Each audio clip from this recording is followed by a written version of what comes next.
আসসালামু আলাইকুম। এই যে আমার হাতে একটা A34 আছে। এই যে এটা চার্জিংয়ের সমস্যা, পানি প্রয়োগ করার পর চার্জ হয় না ঠিক মতো। তো চার্জিংয়ের যে সমস্যাটা আছে সেই সমস্যাটা সমাধান করব। সবাই ভিডিওটা একদম প্রথম থেকে লাস্ট পর্যন্ত দেখতে।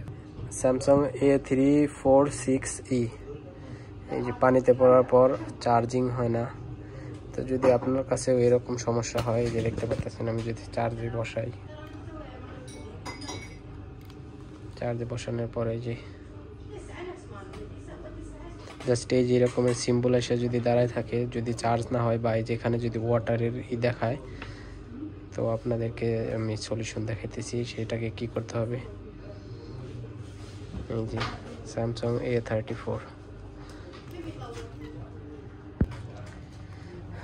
তাহলে প্রথমে আপনাকে এই যে চার্জিং কানেক্টরটা রিমুভ করতে হবে এখান থেকে। রিমুভ করার পর এটাকে ভালোভাবে একদম কোনো জায়গায় পানি আছে কিনা একদম সম্পূর্ণ 100% ক্লিন করতে হবে। ওকে, ক্লিন করার পর তারপরেও যদি না হয় একদম সম্পূর্ণ ক্লিন করবেন এবং এই চার্জিং বেসটা এটাও চেঞ্জ করবেন। ঠিক আছে, এটাও চেঞ্জ করে দেখতে পারেন, এটার কারণেও অনেক সময় হয়। তারপরেও যদি না হয় তাহলে আপনাকে এই যে এখানে একটা ক্যাপাসিটর আছে, ওকে, এই যে এখানে এই ক্যাপাসিটরটা আপনাকে রিমুভ করতে হবে। ওকে, যদি আপনার কাছে থাকে নতুন, তাহলে আপনি এখানে কি বলে একটা লাগাই দিতে পারেন। আমি যদি আর একটা চার্জিং বেসে দেখাই, এই যে দেখতে পাচ্ছেন এই যে এই চার্জিং বেসে কিন্তু এই যে ক্যাপাসিটরটা আছে, এই যে দেখতে পাচ্ছেন এই যে এটাতে কিন্তু আছে। আর আমি এটাই কি করছি, এই যে রিমুভ করছি, এই যে দেখতে পাচ্ছেন এতে কিন্তু নাই, এই যে ওকে, এই যে এটাতে কিন্তু নাই। তো এটাটা আমি রিমুভ করছি। তো এটা রিমুভ করে দিলে আশা করি ইনশাল্লাহ যে চার্জের যে প্রবলেমগুলো আছে সেইগুলো কিন্তু সলভ হয়ে যাবে। তো আপনার কাছে যদি থাকে এইরকম একটা সেম তো আপনি কি করবেন, আর একটা লাগাই দিবেন এখানে। আর যদি বাই চান্স না থাকে তাহলে আপনি কি করবেন, এটা রিমুভ করে ফেলে দিবেন। ওকে, জাস্ট এটা রিমুভ করবেন। এই যে দেখতে পাচ্ছেন আমি এই যেটা রিমুভ করে এই যে এখানে রেখে দিছি, এই যে ওকে, এই যে। তো যদি এই যে এরকম আসে প্রবলেম, ওকে, এই যে দেখাইতেছি এখন যদি চার্জে বসাই রিমুভ করার পর,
এই যে এখন যদি চার্জে বসাই এখন কিন্তু চার্জ আসবে।